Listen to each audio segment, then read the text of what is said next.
This right here is a 95 Ford F-150. Looking mean. She got 33s in the front. She's tinted. 35s right here in the rear. We have 35 by 1250 by 15s. That's a 33 by 1250 by 15. It's 4-wheel drive, dual gas tanks. Actually, that rear one's full right now, and that front one's empty. I've been doing some work on it, trying to get the drive and everything else. The only thing I gotta do is transmission work, and I got to get that all rebuilt. It is a good looking truck. It's not tinted too dark or anything. Truck's windows are all locked, or everything's all locked. For the most part, I gotta unlock it real fast. Unlock it the ghetto way from inside.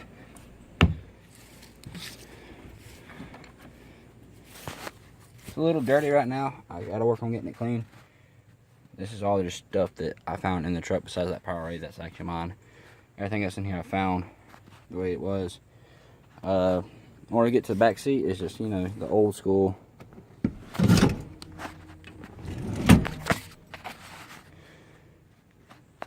It's got a good amount of room. Now the front seat does need to be moved up. Somebody did move it up a little bit, but yeah, there's a pair of socks in here. We don't know why. But that's clean for the most part. I gotta come in here and shop back it out on all of them, but other than that, it's a nice truck. I like it a lot. It's got storage and whatnot. There we go. Yeah. Pulls down. Got your cup holder. That opens. Not really in there, but you got your little. I don't know what that's supposed to be for, but you know, it works, I guess. I don't know. But yeah, I gotta get a radio for it, redo all that wiring. As of right now, I only know of 2 speakers, possibly 3, 4, I don't know. I'm definitely gonna put a system in here, make it louder. Until then, I gotta figure out what all I'm gonna do. I gotta get the transmission rebuilt first. That is a priority number 1, to get the transmission rebuilt. Some vacuum lines ran. Pop the hood.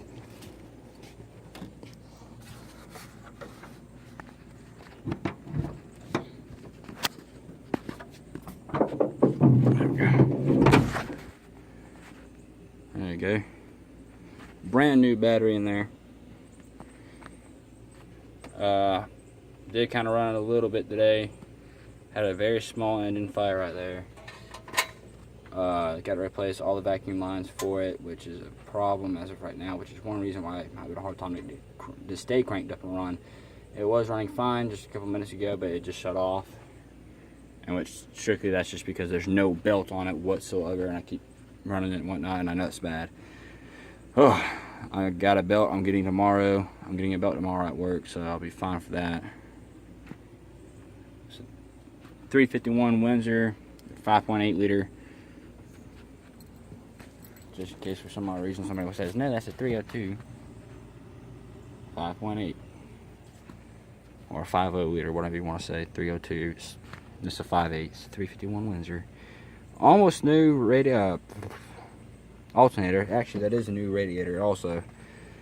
Brand new battery cables and whatnot for it. Stole that map sensor right there. That sensor, stole it off of my 87 Ford. It works right now. I think the main issues that I gotta get fixed.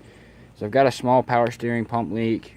That I'm not too worried about. I just gotta fill that up with power steering fluid and I'll be fine. I don't really care about that. I'm gonna probably end up putting dual cold air intakes on this anyways, just strictly because I just like the looks of cold air intake. And it just, I don't know, I gotta figure all that out because I might keep that, might not. Let's see.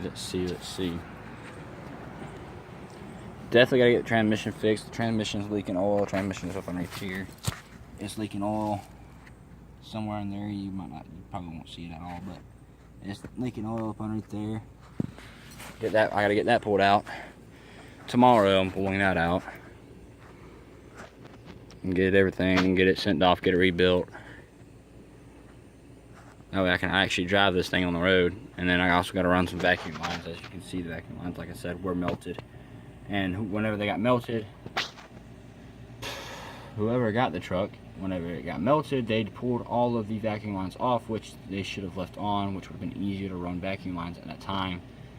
If they left them on, because I could have just followed out where the melted lines were and color matched and everything else, because they were all different colors.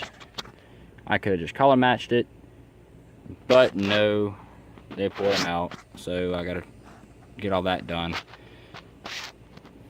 This thing right here is gonna be an absolute beast. I gotta wash it. It's dirty. I mean, dirty right now. Gotta get it washed. Probably gonna wash it sometime soon. It is a Ford, and this, as you guys know, is a Ford problem. And something else that I've kind of come to realize is this right here is a '95 Ford. You see how nice that emblem is? Looks clean. Same thing with my '87 way over there. Of course, the grill's in the back of the truck, but it looks clean. Then of course I got my Chevy S10 over there with a messed up motor. I gotta rebuild it or get a new motor, put it in it, whatever. Really, I'm hoping a tree falls on it. You know, just so happens to be parked underneath the tree that's leaning over top of it. Just so happens to be. But yeah, I'm trying to get that. I gotta get that worked on and fixed. But for now, I'm driving this right here, this Dodge 2000 or 98 Dodge Ram 1500 with 3.9 liter V6 in it, 2-wheel drive. Those, for anybody that remembers, those right there are my old tires and rims off of my 2000 Dodge. Those are actually my tires and my rims off of my old Dodge. I had a 2000 Dodge Ram 1500 5.9 liter, or yeah, 5.9 liter 360 V8 4-wheel drive is what I had. Had halos in it. It was a nice truck. Loved it. Loved it a lot. I ended up putting, I think, $1,000 into it. Bought it for $1,800. Put about $1,000 into it, as in getting stuff fixed, and some brake lines and radiator and all sorts of other crap. This truck definitely needs some repairs. Needs some paint fixes. Needs to be converted to a 4-wheel drive. Needs to have a V8 motor in it. But oh well. That's what I got this thing for. It's a V8, which I love. It's a bigger body style truck, which I like even more. It's got mismatched rims, and or not rims, but tire sizes, which is okay. But you know, I'm going to the 35s. I'm getting 235s to put on the front anyway, so that's fine. I mean, it's lifted. It's got a small 4-inch lift kit on it with a 44-inch tire or 35-inch tires. I might put 44s on it one day when I get the 6-inch lift kit put on it, which actually will be soon. And then that right there is a 4x4 emblem. And yes, this thing is 4-wheel drive. And the thing that I love the most about this truck, with it being a V8 4-wheel drive, is the fact that it is a straight axle. I absolutely love straight axles. And I love that it's an extended cab. It's 4-wheel drive, V8, straight axle. And it's got a beast motor in it. Come on now. What else is there not to love about this truck? Besides the fact that it is a tank. I love it so much.